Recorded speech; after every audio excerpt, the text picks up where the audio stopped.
I remember when I was 5, lying on the ground with my head spinning dizzily.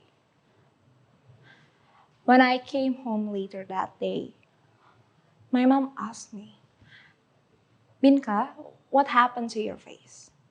Because there was an open wound on my right cheek. And it's quite big. I remember blaming a friend of mine, and she was my dearest friend. I'm sorry if you're watching this. I blame her for pushing me to the curb of the road while in reality, I wasn't sure about what had happened. Like a normal people do, I was afraid. But I wasn't afraid about what happened to me. Even it left me scars. But I was afraid about not having an answer, a real answer to give. My name is Carmelita Binka, and I'm your girl on this session. When TEDxITB committee invited me with the theme surrounding home and families, I had to look back and think about a writing I made before, titled, Harta yang paling berharga, bukanlah keluarga. It means the most treasured wealth isn't your family, which is quite contradictory with what society will portray about. As the title suggests, in that post I brought up the notion of keluarga cemara, which was a famous soap opera, Indonesian soap opera in the 90s. That told us about how families should behave around each other and how it is just not suited for reality today. Most of the audience for this TEDx talk are from Gen Z and millennials, which grew in a society just like I do. We are expected to smile while solving a problem meticulously, and we should be perfect. In reality, however, that does not make any sense, and we all are aware of this. We all struggle in our own secretive way. Truth to be told, we grew up in a society that asks a little bit too much and gives a little bit too late. We want to know other secrets, downfalls, adversities, and what is going to happen tomorrow. So much, we want to know everything. So that we often look past knowing our true self, our true identity. This problem actually dates back to the nature of human life itself. When we are born, we are stamped an identity that is so seemingly inherent to us through our existing family's reputations. We did not get to decide who we are in the eyes of the world. We are our parents' kids. And in some countries, including Indonesia, we're even given religion by birth. So where's the problem? What's the problem? Why I cannot teach my kids? Well, this might seem normal, and it's quite contradictory. But being late at realizing that you are your own human. You are your own human. Will have detrimental effects for your own growth. Back when I was 10, I was a bullied elementary school student.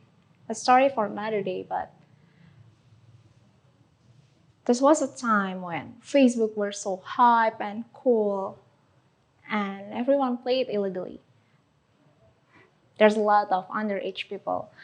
And I remember that I did not receive any of my kindergarten friends' requests and even mocked some of them away, simply because I thought I did not like getting approached by anyone, even though these guys had nothing to do with bullying me. I was so resentful of everyone, and I thought I had known why. Now looking back, I have to acknowledge that one of my older relatives played a role in me behaving like that. She was resentful and never was comfortable enough in getting approached by anyone. So, family had played a role in shaping the 10 years old me. Family to me back then are places and people that I spend my time with in the critical times of golden age of birth to 5 years old. The concept of golden age applies in so many educational structures, even in the field of sports. In 1998, Takeshi Ono, a former Japanese soccer team player, first noted that there was something magical that makes it so special in the golden age period that makes him alter his practice method to focus on developing early talents in that age. And now, Japan take golden age seriously. They are using professors to teach the kids more instead of the adults. For me, the same applies in the world of ballet, and which requires hard and tedious work and dedication. From really early on to have a chance to be a professional. I was a professional ballerina from 3 to 11 years old. I can say that I am a hard worker because I was exposed by the professional ballerina life since an early age.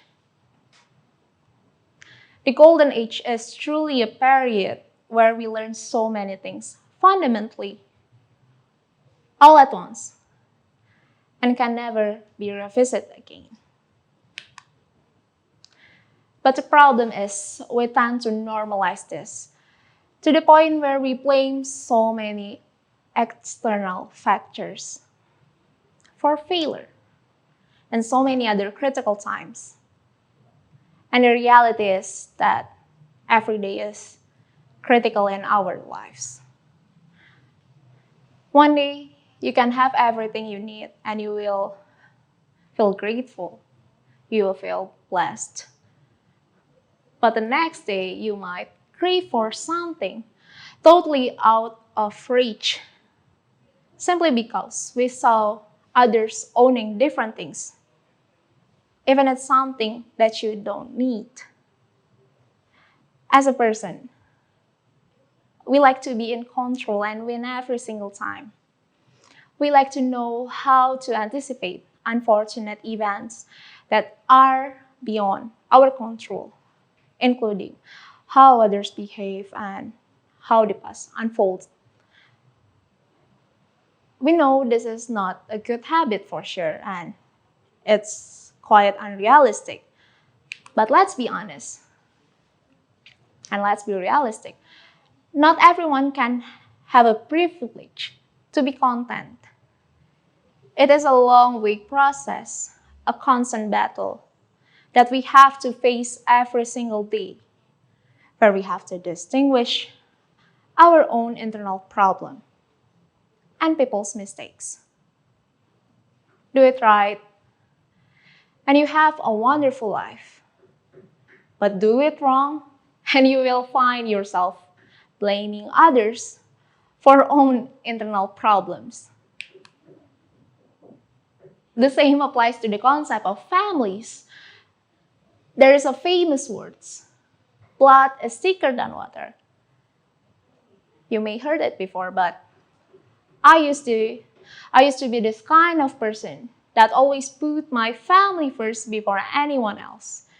Even myself, I have to be on my family side even when they're wrong.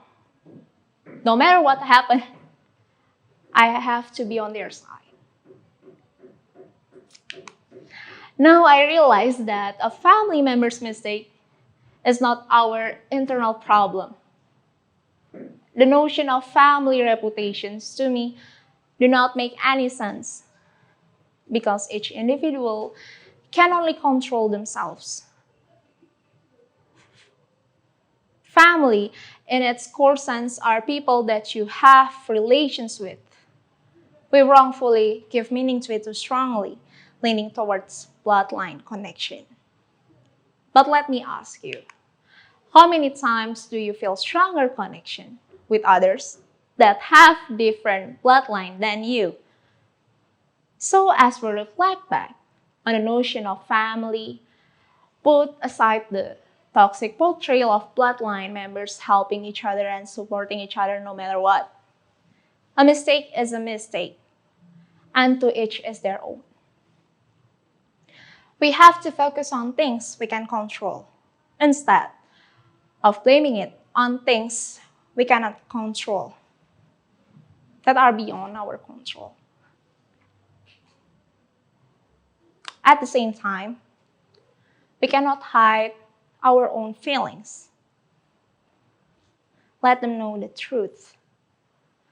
So try to let it out from your head so the others know. Speak and be heard. Just like this analogy, be remarkable like a blood stain on your clothes. But remember, be flexible like water, because everything can change. There's a lot of explanation about what is home, because it's such a complex concept. But for me, an ideal home should be warm. It has to be warm. Should be a comfort zone that is loving, that lets you be you, and that can make you grow. The hard truth is, home is not your family or your partners or your friends or your pets or places, but home is yourself. But you can always make people feel at home because you can control yourself. It is not your responsibility to make people change because no one can make people change. No one. You are responsible for your own self, for your own happiness. Have a beautiful journey of post-golden age. Thank you.